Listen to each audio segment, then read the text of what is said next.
მოგესალმებით ეთერშია სტასოტევის საინფორმაციო გამოშვება დღის მთავარ სიახლეებს მარიამ ელიავა გაგაცნობთ. სახალხო დამცველი და ცენტრალური საარჩევნო კომისია ერთობლივად მოუწოდებს პოლიტიკურ პარტიებს კანდიდატებსა და წინა საარჩევნო პროცესებში ჩართულ ყველა მხარეს ხელი შეუწყონ სათანადო ისეთი საარჩევნო გარემოს ფორმირებას, რომელიც უზრუნველყოფს სამართლიან, მშვიდობიან და თანასწორ არჩევნებს. როგორც ომბუდსმენის აპარატის მიერ გავრცელებულ განცხადებაშია აღნიშნული სამწუხაროდ საარჩევნო პერიოდში არაერთხელ დაფიქსირებულა საარჩევნო სუბიექტების მხრიდან სხვადასხვა ნიშნით ადამიანთა დისკრიმინაციის, წახალისება და სიძულვილის ენის გამოყენება.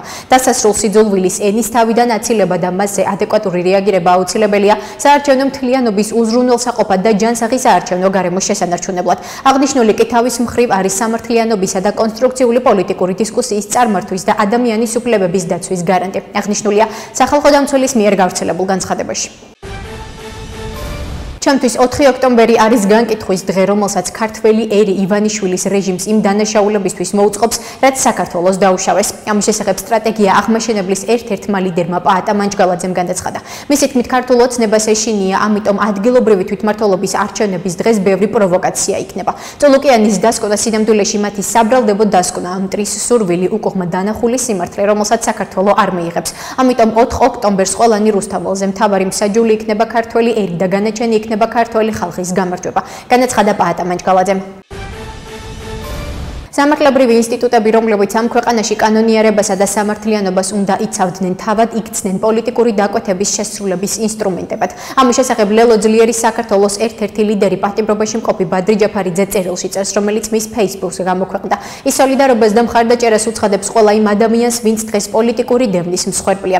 ჩვენი თანამებრძოლების ვეფხიას და ვასილის მიმართ გამოტანილმა უსამართლო განაჩენმა კიდევ ერთხელ დაგვარწმუნა, რომ სამართლებრივი ინსტიტუტები, რომლებიც ამ ქვეყანაში კანონიერებასა და სამართლიანობას უნდა იცავდნენ, თავად იქცნენ პოლიტიკური დაკვეთების შესრულების ინსტრუმენტებად. სასამართლოს მიერ გამოტანილი განაჩენი ცხადყოფს, რომ აღნიშნული საქმე არ ემყარება არც მტკიცებულებებს, არც სამართლის პრინციპებს და აბსოლუტურად უსაფუძვლოა, წერს ჯაფარიძე.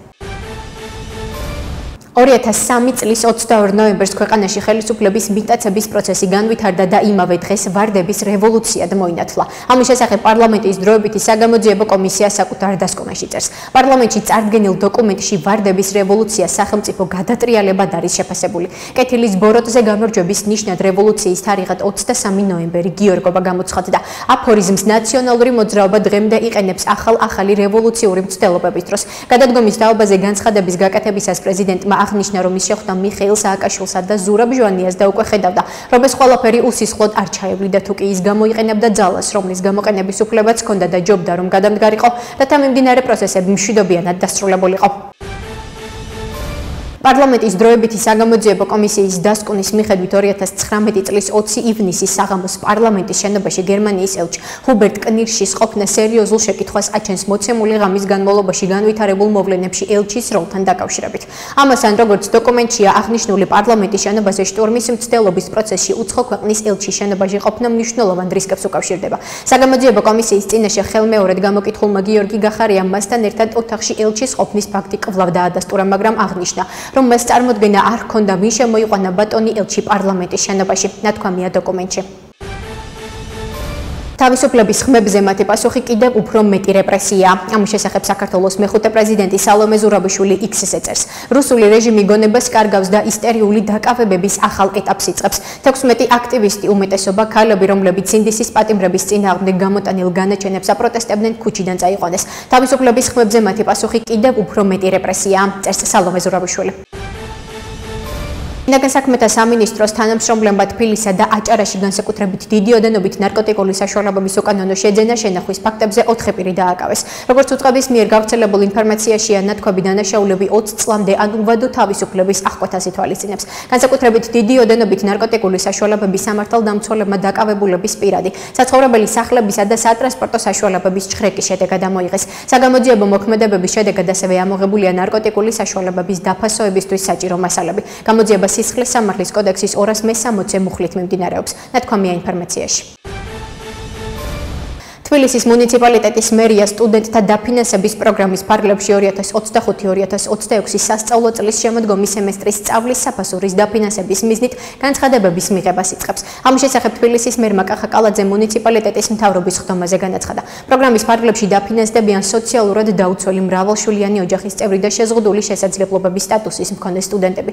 თბილისის მერიისგან მიღებული სწავლის დაფინანსების მოცულობა დამოკიდებულია სტუდენტის აკადემიურ მოსწრებაზე.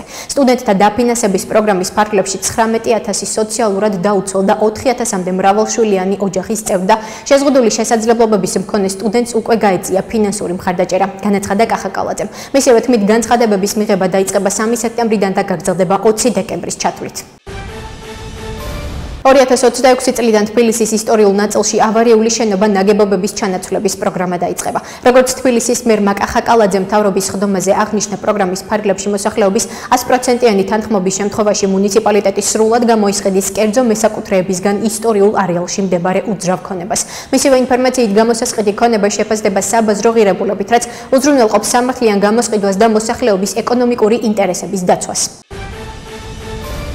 თბილისის მერია მუნიციპალური ავტობუსების მძღოლის ვაკანტურ პოზიციაზე კონკურსს აცხადებს. როგორც დედაქალაქის მუნიციპალიტეტის მთავრობის ხდომაზე თბილისის მერმა კახაკალაძემ განაცხადა, დაინტერესებულ პირებს უნდა გააჩნდეთ სატრანსპორტო საშუალების მართვის უფლების D ან E კატეგორია. მისი თქმით, მძღოლის საშუალო გამომუშავებული ანაზღაურება განსხვავდება ავტობუსების სიგრძის მიხედვით და მერყეობს 3,600-დან 5,000 ლარის ფარგლებში. კონკურსში მონაწილე დაინტერესებულ პირებს უნდა გააჩნდეთ სატრანსპორტო საშუალების მართვის უფლების D კატეგორია, ხოლო 18 მეტრიანი ავტობუსის შემთხვევაში I კატეგორია, განაცხადა კახაკალაძემ. მისი თქმით, შერჩეულ კანდიდატებთან ჩატარდება გასაუბრება, ისინი ასევე გაივლიან დამატებით გადამზადებას და პროფესიულ სწავლებას თბილისის სატრანსპორტო კომპანიაში.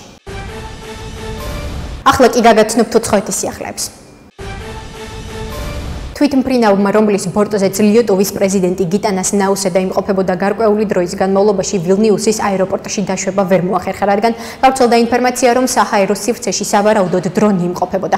ინფორმაციას მედია საშუალებები ლიეტუვის პრეზიდენტის პრესპიკერზე დაყრდნობით ავრცელებენ. ვილნიუსის აეროპორტთან მიახლოებისას მიღებული იქნა ინფორმაცია დრონის აღმოჩენის შესახებ. პილოტებმა მიიღეს ყველა უსაფრთხოების ზომა და გარკვეული დროის შემდეგ დაიშვნენ, განაცხადა პრესპიკერმა.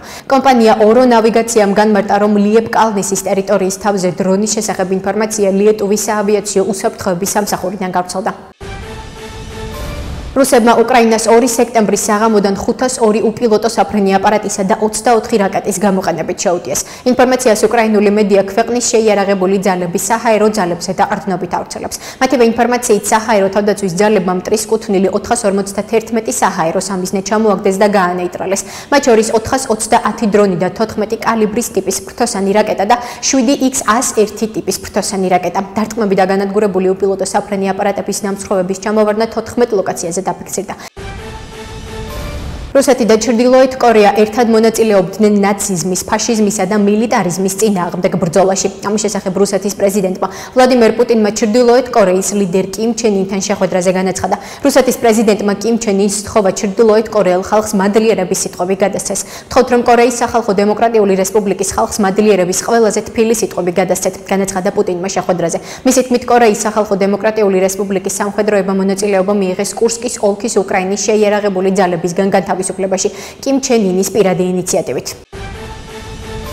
ჩინეთის პრეზიდენტი სი ძინპინი რუსეთის პრეზიდენტ ვლადიმერ პუტინს და ჩრდილოეთ კორეის ლიდერ კიმ ჩენ ინს ესაუბრა. ინფორმაციას რუსული მედია ავრცელებს. მათივე ინფორმაციით, ლიდერები პეკინში გამართული აღლუმის დროს გაესაუბრნენ ერთმანეთს. შეგახსენებთ, პეკინში იაპონიის წინააღმდეგ და მეორე მსოფლიო ომში გამარჯვების 80 წლისთავის აღსანიშნავი ღონისძიებები იმართება. აღნიშნულთან დაკავშირებით მასშტაბური სამხედრო აღლუმი ჩატარდა, რომელსაც 26-ზე მეტი სახელმწიფოს მეთაურები დაესწრნენ, მათ შორის რუსეთის, ჩრდილოეთ კორეისა და ირანის ლიდერები. ასეთი იყო მიმდინარე სიახლეები მომავალ შეხვედრამდე.